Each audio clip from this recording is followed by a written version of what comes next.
All right. I can't stop making videos. You can't stop, no matter how repetitive they get. I gotta keep on.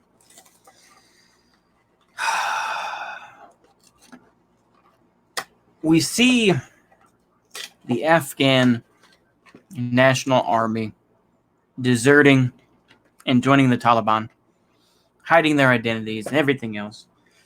We see all the people coping. The people that said for years, oh, we want to get, we have to get out of Afghanistan. We have to get out of Iraq. And now that we see all this, now people are suddenly flip-flopping. And they're saying, oh, it's all for the Taliban.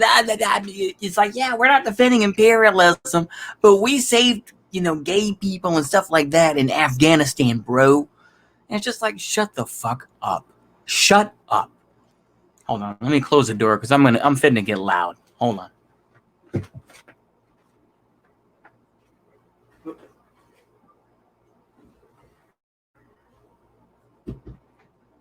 All right. Shut the fuck up, you hypocrites. I don't care what you have to say. Go fuck yourself with a steel dildo with spikes and arsenic for cum. Stick it right in your fucking mouth. Now, while I feel bad for the Afghani people, they didn't ask for us to come in. They didn't ask for us to leave. Ultimately, people that are old enough will remember how they dealt with the Taliban, and they will do it again. The real war is in the United States. That is the real war. And I know, oh, that's so Americentric. I know, but it's the truth. The real war is in the United States. Stay focused on the prize. If you have a friend who's in the United States military, tell them or ask them, what do you think about Afghanistan, with us abandoning it? You think it's kind of like what we did in Vietnam? And you ask them, do you think that General Mark Milley, Mr. Shit Talker who says, we're going to defend this country, blah, blah, blah, blah, blah, you think he's not going to sacrifice you? Look at Chaz.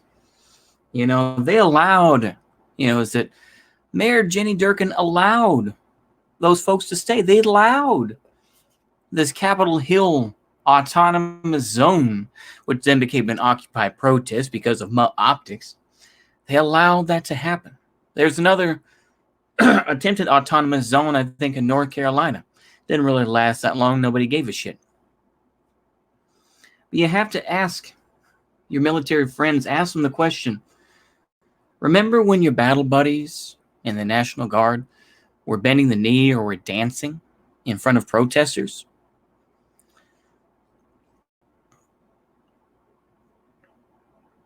What do you think is going to happen? You think that they won't abandon you? Because if they'll abandon Afghanistan, where we were there for 20 years, what makes you think that you, being in the military for what, maybe 5 or 6 years, maybe more or less, you think they won't abandon you in Wichita, Kansas, or in, I don't know, let's say Lawton, Oklahoma, where Fort Sill is?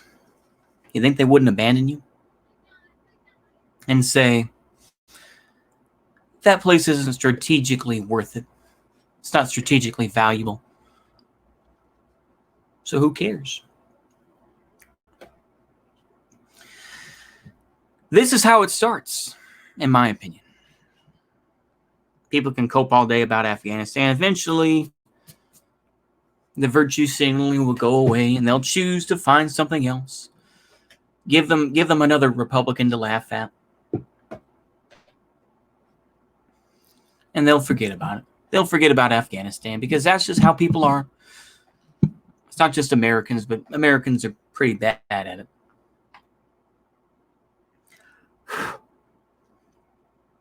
People can virtue signal about, Afghan refugees going to Canada so be it. So be it, I say. Good luck when they're fighting against Haitians or fighting whoever else to get jobs. Good luck with that. Good luck.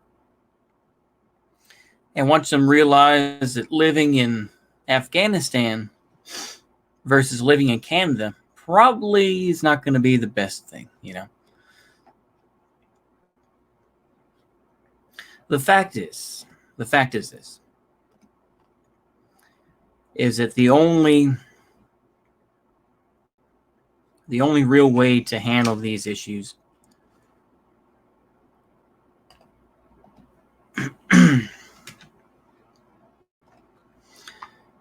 is to attack the heart of it. Third worldists gave up on fighting in the U.S. They said, nah, there's very little potential for revolution here. We're going to instead criticize the Maoists. We're going to criticize this group, but we're going to like this small group of people here and there. They don't care. They don't care about you. And you have to realize that. Just like telling your friend in the military, you think they won't abandon you? You got to say the same thing to your normie friend. You think that America cares about you? Do you think they care? Do you genuinely think they're worried about your safety? You think they care about what your dreams and hopes are? Or whether or not you have food on the table? They don't. They don't care. And increasingly, the way things are going in the United States, give it some time, particularly in the black community, you're going to have Garveyite sort of separatism. And I'm all for it, to be honest with you. Garveyite separatism mixed with maybe more Malcolm X pragmatism and organization of Afro-American unity type stuff. And I think that these have already come about. We have seen some black folks buy land down in Georgia to create kind of a KOA sort of campsite. But it's a start. And I think, to be honest with you, that is the best way. It's the best way to start. And it's just going to go from there. Groups are going to be breaking off. Now, realistically, when the U.S. military is sent in to start shooting up black separatists, you think BLM was bad? Oh man. Just wait until the footage is leaked out. The video footage, the phone footage from some dumb private in the army who's going to say, we shot a black dude. You're going to see that. And it's just going to keep getting worse. That's just the start, in my mind. The real war is here. This is the real war. I don't even say that as a Merocentric sort of idea, but I say it more as if you want your country free, then you will support the United States breaking apart. Simple as. I'm just going to go mask off with it. This is the real war. The real war is going to be fought here. Whenever that's going to be. May not happen in my lifetime. Who knows? Accelerationism is upon us. But someone's going to try to find the brake pedal. Someone is going to try to put their foot on the brake pedal. And is going to give enough goodies, and I'm just going to use the term gibs, to keep things slowed down a bit. Hey, take this money, man. Hey, here's a nice community center. Hey, here's this little incentive. Buy yourself something nice. It'll slow it down. But will it stop the inevitable collapse of this federal government? No. To me, it is inevitable that this government will collapse. They can try to be a chameleon and turn into whatever they think will make things better, right? It's not going to change the fact that it is simply a mask. This country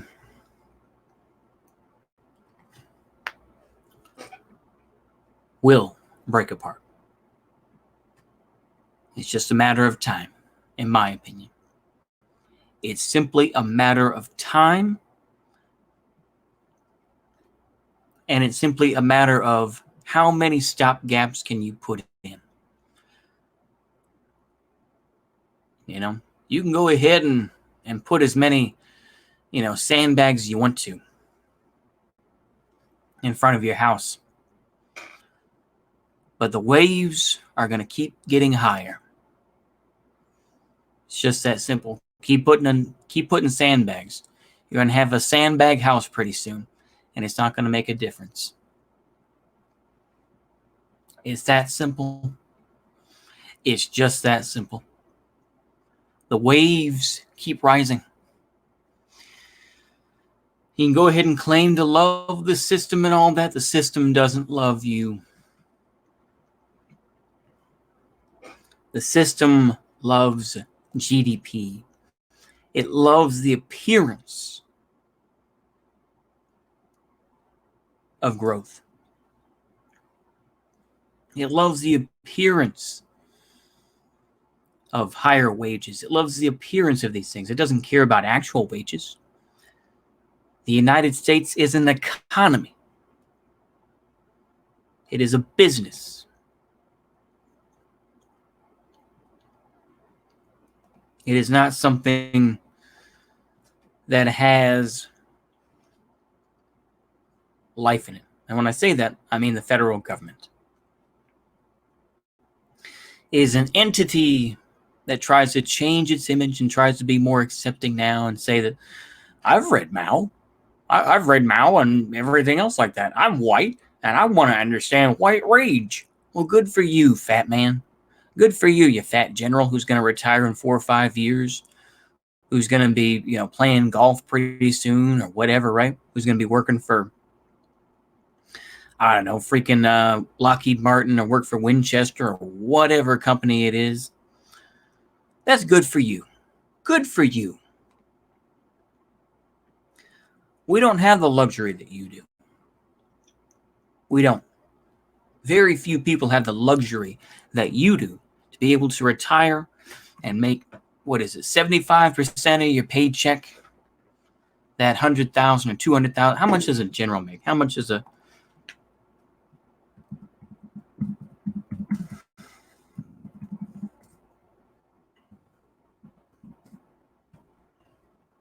Let me take a look. 2021 pay charts, military benefits. Let's see. Let's see what we got here.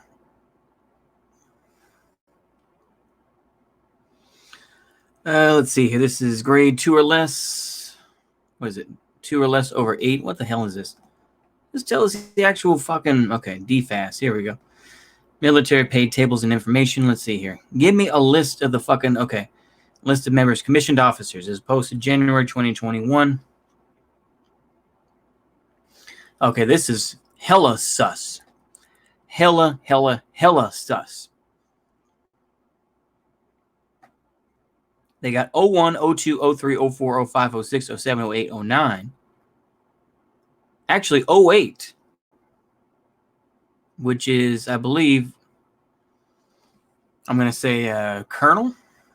Let me see, O-8 military rank. I think that is a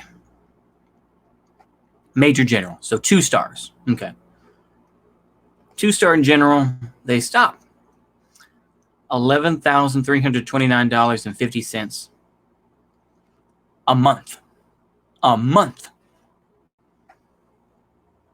$3,385.80 for an 01. That's a butter bar lieutenant. They don't even tell what 09 and 010, what a lieutenant general or a full 4-star general makes. They don't even want to tell you how much they make a month. Chances are it's probably going to be $20,000 or $30,000 a month. 75% of that check they're going to get. I'm putting in the military with this, as you can tell, but I want to be very specific here with the folks that are in the military or that are going to be in the military. That general that you'll probably never see is getting more money than you make in a year.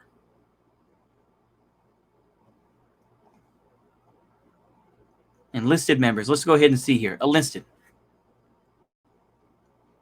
How much do they make a month?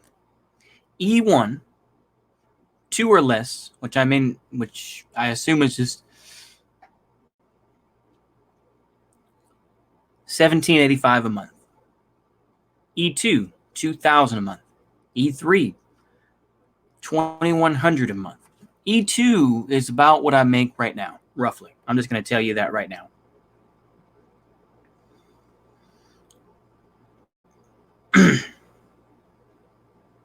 E7, $3,207.60 a month. Let's see what we got here. Monthly rates of pay, $5,637 for over 10 years of service for an E9. E9, drinking wine everywhere I go. See, I remember the songs. Over 20 years, $6,612 a month. Now, let me look at this. I want to make sure because I saw it down further. So in 010, that's a 4-star general, $16,608.30 a month. Do the math on that. Shut up, jackass. I don't know if you heard that on the mic. 0.50 times 12 months. That's almost $200,000 a year they're making. Let's see what we got here. Yeah. Now, they're very much sugarcoating it now with these basic pays here. This is January 2021, but yeah. $16,608.30 a month. I'm going to continue to harp on this, and I know that this is going real long, but I want to make sure here. If you're like a staff sergeant or, like even a sergeant first class, you say to yourself, has it been worth it? Dealing with all the idiotic privates, the drunken folks that you deal with that probably maybe more higher rank than you, no matter how much dumb shit they've done. Are these your real battle buddies? Are these the guys that, just like when I was in basic training, where you say, buddy, cover me while I move. Buddy, got you covered. Are they really going to do that? This is the question you have to ask yourself. Are they going to help you? Are they going to be there? If you're sent to retake Los Angeles or wherever, you think that your battle buddy is going to be there? You think that staff sergeant's going to be like, yeah, we're going to retake that, we're going to retake, Rancho Cucamonga, or we're going to retake Cincinnati or whatever, right? Or we're going to take back the Tennessee Valley, right? Ask yourself that question. If you hear this video, you're in the military, look next to you and say, is that staff sergeant that's next to you, Is that battle buddy going to be there? If you're a Marine, say, is that Marine going to be there for me? Or are they going to ditch me? Ask yourself that question. Ask of that general. You think that general is going to be there? The one that talks about we're not racist anymore in the military, this and that. You think that almost $200,000 they make, you think that they're going to be there for you? Huh? Think about that. You think they're going to be there? You think they're going to take care of you?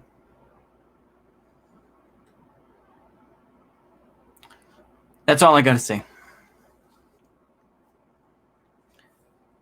You know what? I'm just going to change the title of this video.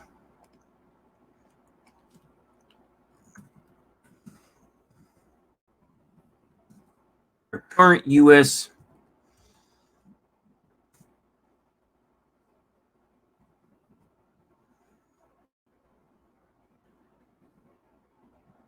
I'm just going to say for current U.S. military servicemen. To hell with them. That's what I'm going to call it. Because this is basically what it is. Do they care about you? Do you think they're going to be there for you? Do you think that even when the MREs run out, you think they'll be there? When your ammo's running low, are they going to be there? Or are they going to turn tail? I think it's a question worth asking. That's all I got to say. Hopefully y'all enjoy this. See you later. Goodbye.